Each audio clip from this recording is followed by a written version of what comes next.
Hello दोस्तों, कैसे हो? आपका स्वागत है त्रिपान स्टडी सेंटर में। आज जो हम करने जा रहे हैं काफ़ी महत्वपूर्ण टॉपिक है निजीकरण यानी प्राइवेटाइजेशन। प्राइवेटाइजेशन के अंतर्गत हम इसमें हर एक बात को एनालाइज करेंगे, चाहे उसकी विशेषता हो, कारण हो, प्रकार हो, उद्देश्य हो, लाभ हो, हानियाँ हो, हर बात का एनालाइज हम यहाँ करेंगे। ये टॉपिक कई मायने में हर एक क्लास के बच्चों के लिए महत्वपूर्ण रहेगा। जो प्रोजेक्ट बना रहे हैं उनके लिए भी है, असेसमेंट बना रहे हैं उनके लिए भी है, इवन कि जो अपना प्रोजेक्ट फाइल बना रहे हैं उनके लिए भी ये काफ़ी महत्वपूर्ण टॉपिक रहेगा। और जो क्वेश्चन आंसर के अंतर्गत अपना तैयारी करना चाहते हैं उनके लिए भी ये टॉपिक काफ़ी मायने महत्वपूर्ण रहेगा। ये हमारा आज टॉपिक क्या है? यहाँ पर जो हम कर रहे हैं निजीकरण यानी प्राइवेटाइजेशन, जो कि काफ़ी महत्वपूर्ण यहाँ पर टॉपिक है और ये हर एक क्लास के बच्चों के लिए महत्वपूर्ण है जिनके सिलेबस में निजीकरण है। यहाँ पर विस्तार पूर्वक चर्चा किया जा रहा है, हर एक बात यहाँ पर रखी जा रही है, तो हर एक क्वेश्चन के लिए महत्वपूर्ण रहेगा, हर एक प्रोजेक्ट के लिए ये टॉपिक काफ़ी महत्वपूर्ण रहेगा। चाहे आप असेसमेंट बनाओ, चाहे प्रोजेक्ट फाइल बनाओ, हर चीज़ जो जगह पर जो ये अपना महत्वपूर्णता बिखरेगा। हमारा अगला यहाँ पर टॉपिक जो आया है वो काफ़ी महत्वपूर्ण है और टॉपिक है कि भारत में निजी क्षेत्र की संरचना यानी structure of private sector in India. अब देखा जाए तो भारत में ये प्राइवेट सेक्टर है, उनका स्ट्रक्चर किस प्रकार का है, कैसा है, तो ये जानना हमारे लिए काफ़ी दिलचस्प रहेगा और महत्वपूर्ण भी रहेगा। देखा जाए तो निजी क्षेत्र के उद्योगों में स्वामित्व एवं प्रबंधन निजी हाथों में रहता है। ये तो बात आप भली बात आप समझ गए होंगे कि निजीकरण के अंतर्गत जो होता है सारे उद्योग हो और सारे कंपनियां हो, उनकी स्वामित्व जो होता है, एक प्रबंधन जो होता है निजी हाथों में ही होता है, तथा उनका लाभ प्राप्त करने के लिए इसका जो है बनाया जाता है। यानी निजी कंपनियां का एक ही मकसद होता है कि जितना से जितना हो सके लाभ कमाना। ठीक है, ये काफ़ी महत्वपूर्ण बात यहाँ पर रखता है कि निजी कंपनियों का एक ही मतलब मकसद होता है कि लाभ प्राप्त करना। निजी क्षेत्र वस्तुएं यानी निजी क्षेत्र की वस्तुएं एक विशाल क्षेत्र है जिसे अत्यंत बड़े पैमानों को उद्योग, मध्यम पैमानों के उद्योग, लघु उद्योग, कुटीर उद्योग और विवरणात्मक व्यापार, होटल, रेस्टोरेंट आदि आते हैं। यानी देखा जाए तो निजी क्षेत्र के अंतर्गत जो देखा जाए तो विशाल क्षेत्र यहाँ पर बन गया है और इसके अंतर्गत बड़े पैमानों पर उद्योग आते हैं, चाहे मध्य पैमाने के उद्योग हो, लघु उद्योग हो, कुटीर उद्योग हो, विवरणात्मक व्यापार क्षेत्र हो, रेस्टोरेंट आदि हो, तो ये सारे क्षेत्र इसके अंतर्गत आते हैं। देखा जाए तो देश की सबसे अधिक महत्वपूर्ण आर्थिक क्रियाएं तथा कृषि या प्राय संपूर्ण भाग निजी क्षेत्र में ही आता है। आज हमारा देश बिल्कुल ही निजीकरण के लिए अग्रसर हो चुका है। सारे क्षेत्र सरकार ने जो है निजी कंपनियों को बेच दिया है और ये कंपनियां जो है कृषि के क्षेत्रों को नष्ट करके वहाँ पर बड़े बड़े होटल, बड़े बड़े रेस्टोरेंट, बड़े बड़े उद्योग, बड़े बड़े मकान बना रहे हैं, जिनके कारण पर्यावरण में असंतुलन का जो है बहुत बड़ा पहाड़ टूट रहा है। देखा जाता है अनेक प्रतिबंधों के कारण निजी क्षेत्र का संतोषजनक विकास नहीं हुआ। ये भी बात महत्वपूर्ण रहता है कि सरकार इन पे कुछ रोक भी लगाई है, लेकिन यहाँ पर यह बात गलत है कि उनके प्रबंधन के कारण निजी क्षेत्र का संतोषजनक विकास नहीं हुआ है। निजी क्षेत्र ने बहुत तरक्की किया है, बहुत विकास किया है, क्योंकि जो जितना उसको मिलना चाहिए उससे अधिक मिला है। फिर भी इन क्षेत्र की औद्योगिक संरचना में विविधता आई है। देखा जाए तो फिर भी अगर उनमें संतोषजनक विकास नहीं हुआ, फिर भी बहुत ही अधिक विकास देखने को मिला है। यहाँ पर मैंने कहा ना कि निजी कंपनियों का एक ही बात होती है लाभ कमाना। कहते हैं इतना लाभ कमाने के बाद भी वो चाहते हैं कि और भी उनको लाभ प्राप्त हो, इसलिए यहाँ पर ये बात लिखी गई है कि निजी क्षेत्र का संतोषजनक विकास नहीं हुआ।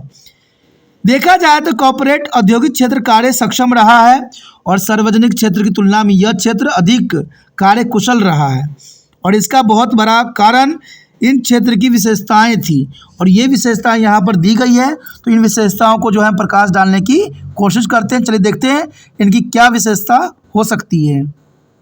तो देखा जाए यहाँ पर पहली विशेषता तो यही नज़र आती है कि गैर सरकारी क्षेत्र होना। प्राइवेट सेक्टर जो होती है गैर सरकारी क्षेत्र होता है और ये उसके लिए काफ़ी महत्वपूर्ण बना देता है।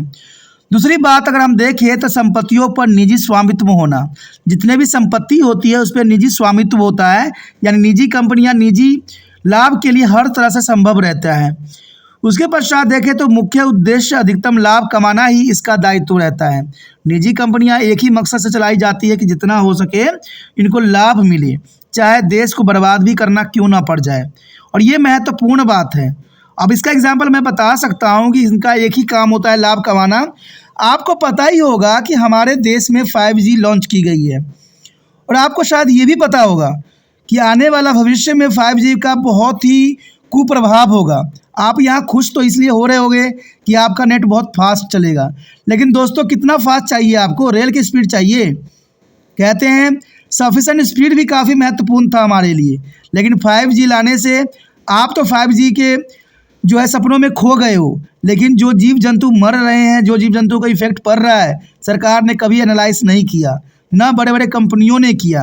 अगर उनमें थोड़ा भी मानवता बची होती तो शायद 5G और या 5 जो है यहाँ पर भारत में नहीं लाते, क्योंकि बहुत से जीव पहले ही 4G से मर चुके हैं।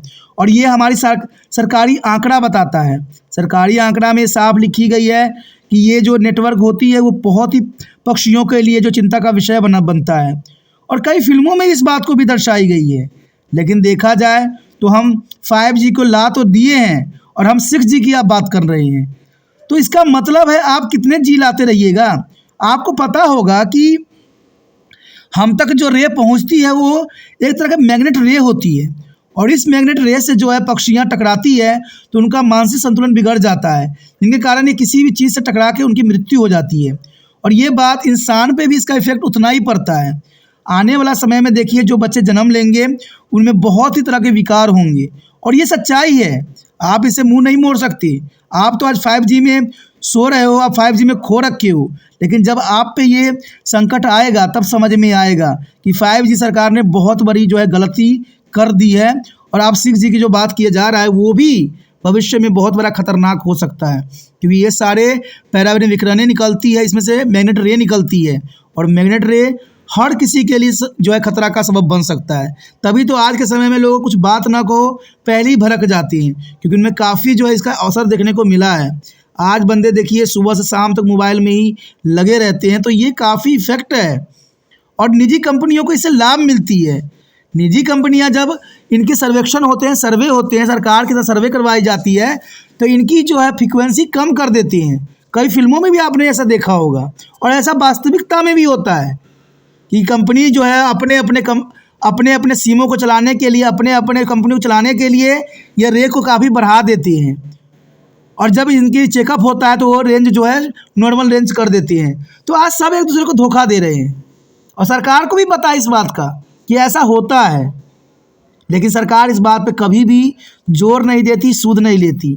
मुझे पता है सरकार को इससे कोई इफेक्ट नहीं पड़ेगा, ये आप सोच रहे होंगे, लेकिन मैं एक बात जानता हूँ, सबको इसी धरती पे रहना है, सभी ने इसी वायुमंडल में सांस लेना है, और इसी पेड़ पौधों के साथ जीवन व्यतीत करना है।